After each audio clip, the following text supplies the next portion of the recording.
ಮಳೆ ಮಳೆ ಮಳೆ ಬೇಸಿಗೆ ಅಂತ್ಯಾವಧಿಯಲ್ಲಿ ಮಳೆರಾಯನ ಆರ್ಭಟ ಜೋರಾಗಿಯೇ ಇದೆ. ರಾಜ್ಯದಲ್ಲಿ ಮಳೆಯ ವಾತಾವರಣ ಮನೆ ಮಾಡಿದ್ದು, ಬಿಸಿಯಿಂದ ಕಂಗೆಟ್ಟಿದ್ದ ನೆಲ ಈಗ ತಂಪಾಗಿದೆ. ಸೆಕೆಯಲ್ಲಿ ಬೆವರು ಸುರಿಸ್ತಾ ಇದ್ದವರು ಈಗ ಬೆಚ್ಚಗೆ ಹೊದ್ದು ಮಲಗುವ ಪದ್ಧತಿಗೆ ಹಿಂದಿರುಗಿದ್ದಾರೆ. ನಿನ್ನೆ ಬೆಂಗಳೂರು ಸೇರಿ ಹಲವೆಡೆ ಭಾರೀ ಮಳೆಯಾಗಿದೆ. ಈ ಮಳೆಯ ಆರ್ಭಟ ದಕ್ಷಿಣ ಒಳನಾಡಿನಲ್ಲಿ ಮುಂದಿನ 7 ದಿನಗಳವರೆಗೂ ಇರುತ್ತದೆ ಅಂತ ಭಾರತೀಯ ಹವಾಮಾನ ಇಲಾಖೆ ಸೂಚನೆ ನೀಡಿದೆ.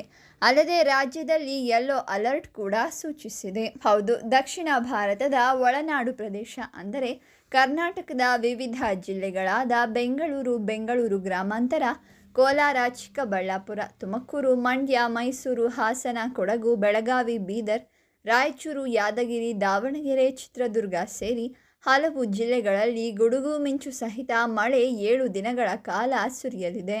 ಈ ನಡುವೆ ಬಿರುಗಾಳಿಯ ಸಂಭವವೂ ಎದುರಾಗಲಿದೆ ಅಂತ ಭಾರತೀಯ ಹವಾಮಾನ ಇಲಾಖೆ ಎಚ್ಚರಿಕೆ ನೀಡಿದೆ. IMD ಬಿಡುಗಡೆ ಮಾಡಿದ ಹವಾಮಾನ ಮುನ್ಸೂಚನೆ ಬುಲೆಟಿನ್ ಪ್ರಕಾರ ಕೆಲ ಪ್ರದೇಶಗಳಲ್ಲಿ ಗಂಟೆಗೆ 50ರಿಂದ 60 ಕಿಲೋಮೀಟರ್ ವೇಗದಲ್ಲಿ ಬಲವಾದ ಗಾಳಿಯು ಬೀಸುವ ಸಾಧ್ಯತೆ ಇದೆ. ಈ ಹಿನ್ನೆಲೆ ದಕ್ಷಿಣ ಒಳನಾಡಿನ ಹಲವು ಜಿಲ್ಲೆಗಳಿಗೆ ಹಳದಿ ಅಲರ್ಟ್ ಘೋಷಿಸಲಾಗಿದೆ. ಇನ್ನು ನಿಮ್ಮ ಜಿಲ್ಲೆ, ನಿಮ್ಮ ಊರು ಯಾವುದು ಅಂತ ಕಾಮೆಂಟ್ ಮಾಡಿ ತಿಳಿಸಿ. ಹಾಗೆ ವಿಡಿಯೋವನ್ನು ಎಲ್ಲರಿಗೂ ಶೇರ್ ಮಾಡಿ, ನಮ್ಮ ಚಾನಲನ್ನು ಸಬ್ಸ್ಕ್ರೈಬ್ ಮಾಡಿ.